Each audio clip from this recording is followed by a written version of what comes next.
Les courses hippiques a un monde de passion, d'instinct, d'imprévu. Mais est-ce que les données, l'analyse pure et dure peuvent vraiment changer la donne? C'est la question qu'on va se poser aujourd'hui.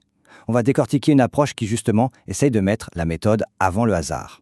Alors, allons-y droit au but. La grande question, c'est ça. Les paris hippiques, est-ce que c'est juste une affaire de chance? Un coup de cœur pour un nom de cheval? Ou bien est-ce qu'une analyse vraiment rigoureuse, presque scientifique, peut tout changer? C'est tout l'enjeu de notre analyse du jour. Voilà une phrase qui résume tout. C'est Damien, un observateur du milieu, qui dit ça. Une analyse posée, lisible, ancrée dans les résultats, loin du tumulte et des promesses faciles. Ça plante le décor, hein. On comprend tout de suite qu'on n'est pas dans le sensationnel. On parle de calme, de rationalité, de choses concrètes. Allez, première partie, le pari réimaginé. On va voir comment Fréquence Turf a réussi à se faire une place un peu à part, vraiment unique dans le monde des pronostics. Bon, Fréquence Turf, qu'est-ce que c'est concrètement? Eh bien, c'est un service de pronostic spécialisé dans les courses de trotte. Mais la grosse différence, elle est là. L'approche est purement analytique, rationnelle. Le but, ce n'est pas de faire miroiter des gains incroyables, non. L'idée, c'est de donner les clés pour comprendre la course, pour l'analyser bien avant de poser le moindre pari. Deuxième partie, les résultats sous la loupe.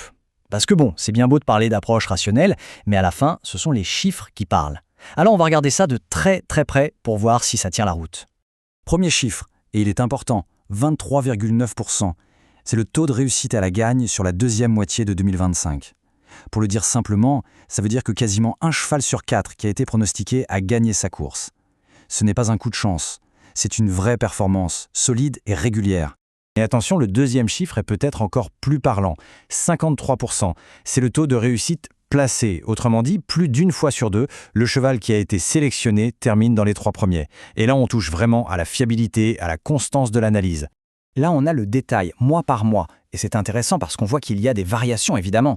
Regardez un super mois d'août à la gagne et un mois de septembre exceptionnel pour les chevaux placés. Ces hauts et ces bas, c'est complètement normal. Ça fait partie du jeu sur le long terme. Le fait de les montrer, c'est aussi un signe de transparence totale. Ce graphique, il est génial pour comprendre la philosophie. D'un côté, on a les objectifs que le service s'est fixés. De l'autre, les résultats qu'ils ont vraiment obtenus. Et regardez comme c'est proche. Ils annoncent viser 25% à la gagne, ils font 23,9%. Ils visent 50% placés, ils font 53%. Ça montre un sérieux et une cohérence incroyable. Troisième partie, l'homme derrière les pronostics. Ok, on a vu les chiffres, mais derrière les chiffres, il y a toujours une vision, une méthode, et souvent, une personne. C'est le moment de découvrir qui est derrière tout ça. Et le voilà, Anthony Priou. Ce qui est fondamental à comprendre, c'est que son expertise, elle ne vient pas d'une école de journalisme ou de marketing. Non, elle vient de plus de 30 ans passés sur le terrain, à observer, à analyser, à décortiquer les courses de trot au quotidien. C'est cette expérience brute qui est vraiment l'ADN de Fréquence Turf. Et sa méthode, elle tient en 4 grands principes.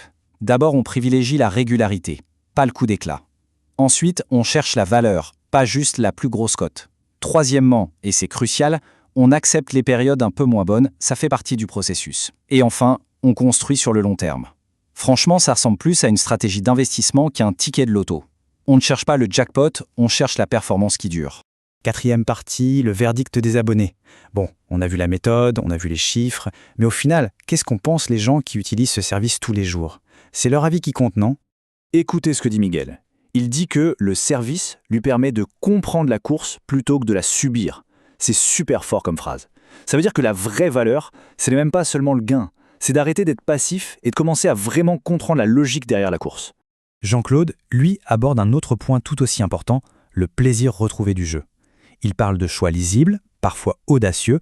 Ça montre que l'analyse, ça ne tue pas le jeu. Au contraire, ça peut même le rendre plus excitant parce que quand on fait un choix audacieux qui est basé sur une vraie réflexion, c'est encore plus gratifiant.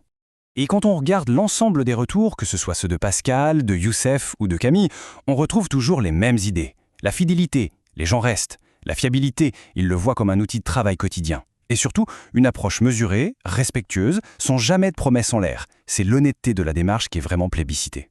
Cinquième et dernière partie, comprendre avant de jouer. Alors, au final, si on devait résumer tout ça, quelle est la grande idée à retenir? En fait, tout se résume à cette opposition. D'un côté, il y a l'approche du coup unique. On cherche le gros gain, on suit son instinct, on prend des décisions à l'émotion. Et de l'autre côté, il y a l'approche long terme de Fréquence Turf, de la stratégie, de la constance, de la patience et le mot le plus important, la compréhension. Donc la vraie valeur ici, Ce n'est pas une promesse de devenir riche rapidement, ça n'existe pas, non. C'est un cadre, une méthode pour y voir plus clair, pour bâtir une stratégie qui tient la route sur la durée. C'est une proposition pour celles et ceux qui préfèrent une analyse posée plutôt qu'une impulsion du moment. Et je vais vous laisser avec cette question pour réfléchir. Et si, au fond, le vrai gain, ce n'était pas l'argent? Et si le vrai gain, c'était tout simplement de comprendre le jeu avant même de jouer? De maîtriser les règles du jeu bien avant de chercher à gagner la partie? C'est une idée qui, à mon avis, dépasse de loin le monde des courses.